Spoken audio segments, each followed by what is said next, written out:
సభ్యులందరికీ, NTR trust employees అందరికీ, అదే మాదిరిగా స్టూడెంట్స్ని చూస్తున్నా ఎంతో ఉత్సాహంగా వచ్చారు. అలాంటి విద్యార్థులందరికీ, డోనర్స్ అందరికీ, ఈరోజు వివిధ సంస్థల నుంచి వచ్చారు, ఒక మంచి కార్యక్రమానికి వచ్చారు. వారందరికీ పేరు పేరున మనస్ఫూర్తిగా మరొకసారి నా అభినందనలు. నేను చాలా కార్యక్రమాలకు వెళ్తాను కానీ, ఎన్నో మీటింగులు చేశాను కానీ, ఈరోజు మీ కేరింతలు చూస్తూ ఉంటే మాకు ఎక్కడా లేనటువంటి శక్తిని ఇస్తున్నారు. ఇది ఒక మంచి కార్యక్రమానికి మీరిచ్చే ఆదరణ. శభాష్ విజయవాడ. డోనర్స్ అందరికీ మనస్ఫూర్తిగా అభినందనలు. మీరు చూపించే సేవా భావానికి శిరస్సు వంచి మీ అందరికి కూడా సెల్యూట్ చేస్తున్నాను.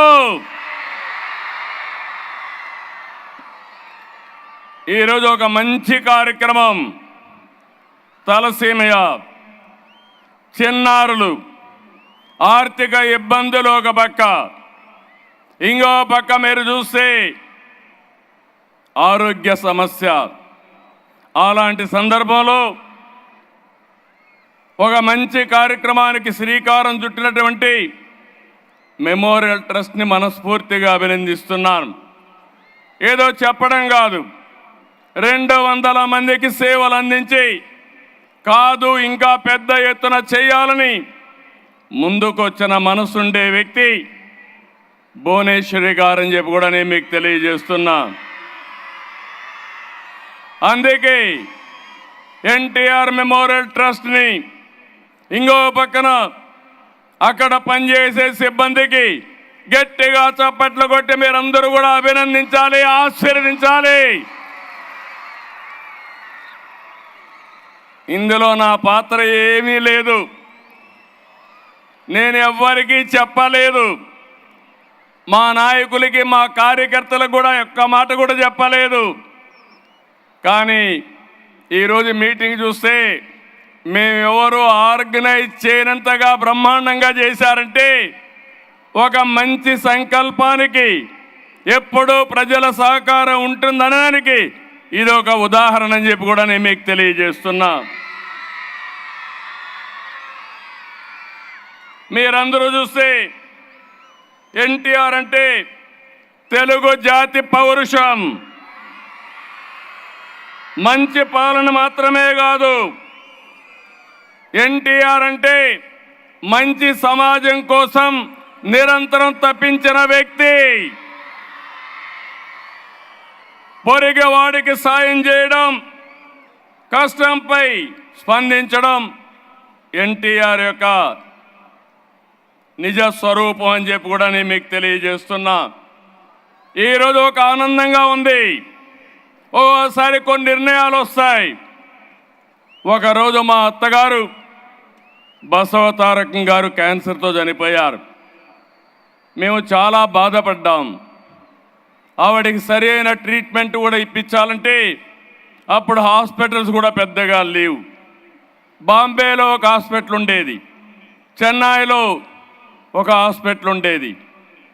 చనిపోయిన తర్వాత మా మామగారు ఎన్టీఆర్ చాలా బాధపడి ఈ సమస్య పైన మనం ఏమీ చేయలేమని ఆలోచించి కాదు ఒక ట్రస్ట్ పెడదామని ముఖ్యమంత్రిగా నిర్ణయం ఆ రోజు ఎన్టీ రామారావు గారు తీసుకున్నారని చెప్పి నేను మీకు తెలియజేస్తున్నా.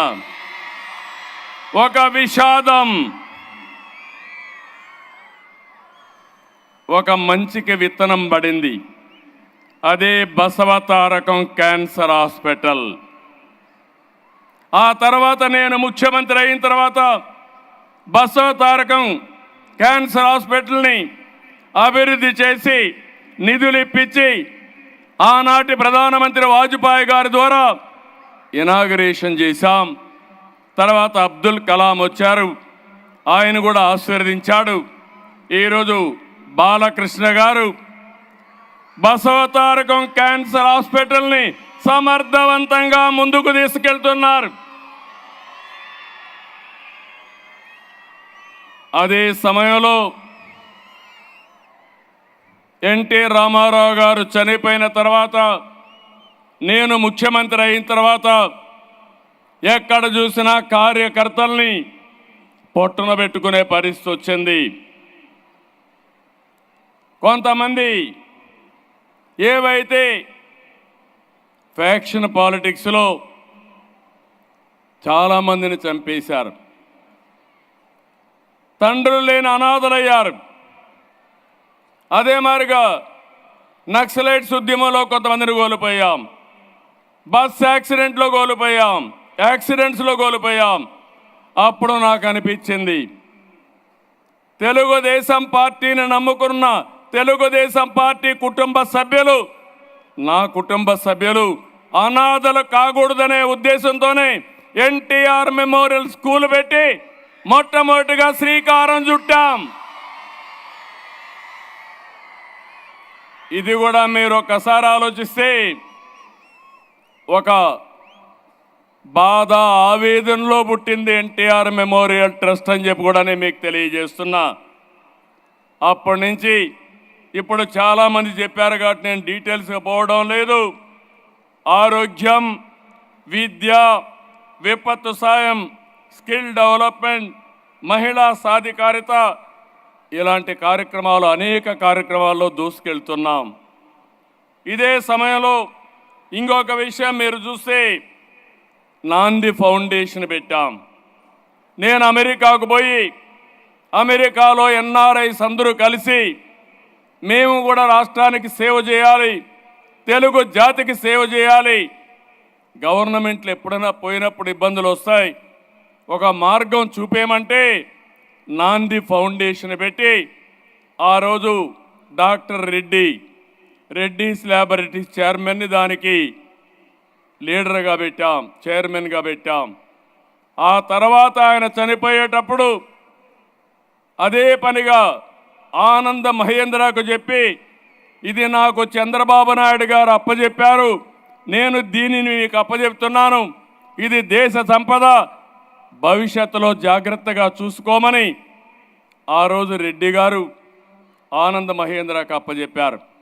ఈరోజు నాందిని మీరు చూస్తే ఒక నేషనల్ ఎన్జిఓగా తయారైంది. బసవ తారకం ఒక బ్రహ్మాండమైన ఇన్స్టిట్యూట్గా తయారైంది.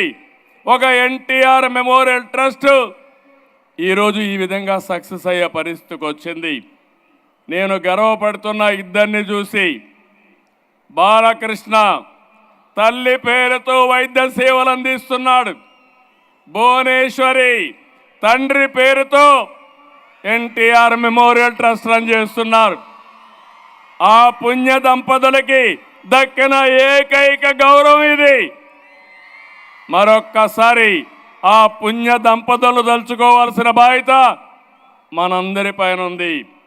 మంచి మనసుండే మనుషులు మన దగ్గర లేకపోయినా వాళ్ళ ఆశయాలు మన దగ్గర ఉన్నాయి, వాళ్ళ సంకల్పం మన దగ్గర ఉంది.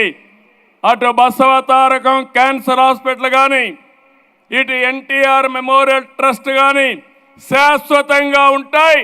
తెలుగు జాతి ఉన్నంత వరకు తెలుగు జాతికి పనిచేస్తాయని కూడా విజ్ఞప్తి చేస్తున్నా.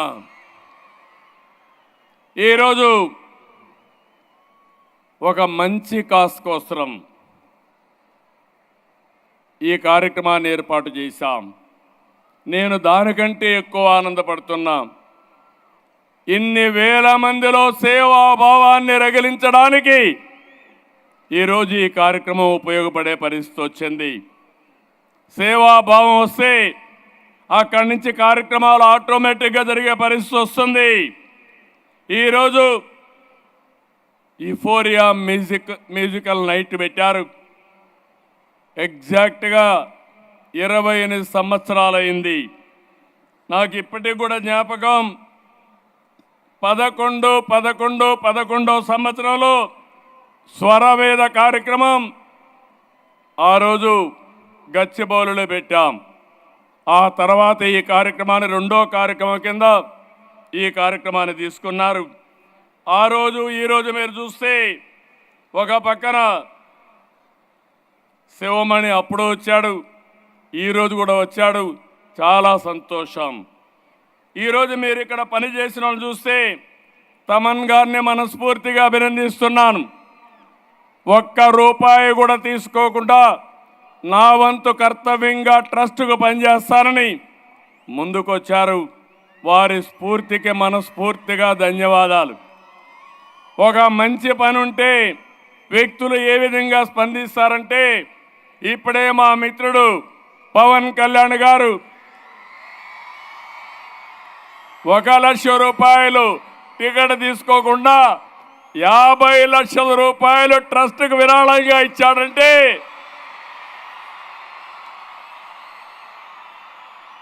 ఒక మంచికి తన వంతు బాధ్యతగా ముందుకొచ్చాడు.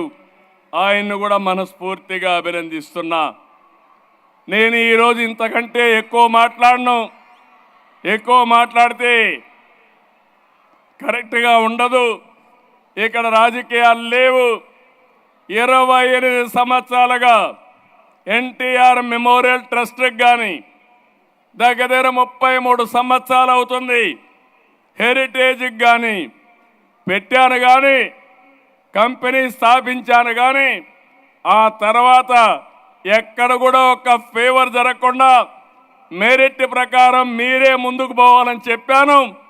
మా కుటుంబ సభ్యులు ఆ పని చేసుకుంటున్నారు. దానికి సర్వత్రా చాలా ఆనందంగా ఉంది. ఒక మిస్యూజ్ లేకుండా సమర్థవంతంగా అటు కంపెనీని ఇటు ట్రస్ట్ నడిపిస్తున్నారు. వారిని మనస్ఫూర్తిగా అభినందిస్తూ ఈ సేవాభావం అందరిలో రావాలి. ఇది ఒక్కరి బాధ్యత కాదు, మనందరి బాధ్యత. పిల్లలు మీరు చదువుకున్న తర్వాత, పెద్దవాళ్ళు అయిన తర్వాత, ఉన్నత పదవులకు వచ్చిన తర్వాత తిరిగి మీ బాధ్యత మీరు నెరవేర్చాలి. తిరిగి సమాజానికి మీరు ఇవ్వాలి. ఇక్కడుండే పెద్దవాళ్ళందరినీ కోరుతున్నాం, సమాజం వల్ల మనం పైకి వచ్చాం. ఈరోజు మనం ఈ స్థాయికి వచ్చాం. ఇంకా సమాజం మనల్ని అడుగుతా ఉంది. పేదరికం ఉంది, ఆరోగ్య సమస్యలు ఉన్నాయి, విద్యా సమస్యలు ఉన్నాయి. ఇది మనందరి బాధ్యతగా తీసుకోవాలి. ఎవరికి తోచిన విధంగా వారు అండదండలు అందించాల్సిందిగా నేను కోరుతున్నా. ఎన్టీఆర్ మెమోరియల్ ట్రస్ట్ ఒక ప్లాట్ఫామ్ మాత్రం. మీరు ఇక్కడే ఇవ్వాలని లేదు. బసవతారకం కూడా ఒక ప్లాట్ఫామ్ మాత్రమే. కానీ మీరు మాత్రం సేవా కార్యక్రమాల్లో జీవితాంతం ఉండాలని మరొక్కసారి విజ్ఞప్తి చేస్తున్నాను. మీ సంపాదనలో కొంత భాగం సేవా కార్యక్రమాలకు వెచ్చించి మీ జీవితాల్లో సార్థకత చేసుకోవాల్సిన అవసరం ఉంది. డబ్బులు సంపాదించడం ఎంత ముఖ్యమో ఆ డబ్బుల్ని మీనింగ్ఫుల్గా ఖర్చు పెట్టడం కూడా అంతే ముఖ్యం. దానికే పిలిపిస్తున్నా. ఆ పిలుపునందుకొని మనమందరం కూడా మానవతా దృక్పథంతో ముందుకు పోవాల్సిన అవసరం ఉంది. ఎన్టీ రామారావు గారిని ఒక్కసారి గుర్తుపెట్టుకోండి. ఎక్కడ అవసరం ఉంటే అక్కడ ఎన్టీఆర్ ఉండేవాడు. అవనిగడ్డలో తుఫాన్ వస్తే దివిలో ఇక్కడికి వచ్చాడు. రాయలసీమ కరువు వస్తే వచ్చాడు. జోలి పట్టాడు, డబ్బులు వసూలు చేశాడు. ఎవరైతే బాధితులు ఉన్నారో వాళ్ళని ఆదుకున్నాడు. ఆయన స్ఫూర్తి మనలో ఉంది. ఆ స్ఫూర్తితో ముందుకు పోవాల్సిందిగా మరొక్కసారి కోరుకుంటూ ఈ అవకాశాన్ని ఇచ్చిన మేనేజింగ్ ట్రస్టీకి, ఫౌండర్గా ఇప్పుడే చెప్పారు, నేను కూడా టికెట్ తీసుకొని వచ్చాను. 1,00,000 రూపాయలు ఇచ్చిన తర్వాత అలో చేశారు. నేను ఇచ్చింది ట్రస్ట్కి కాదు, తలసీమియా పేషెంట్లకు ఇచ్చాను. అది నాకు తృప్తి. చాలా సంతోషం. Wonderful evening. నేను ఇంకా లేట్ చేస్తే మీరు నన్ను కూడా క్షమించరు. అందరికీ నమస్కారం.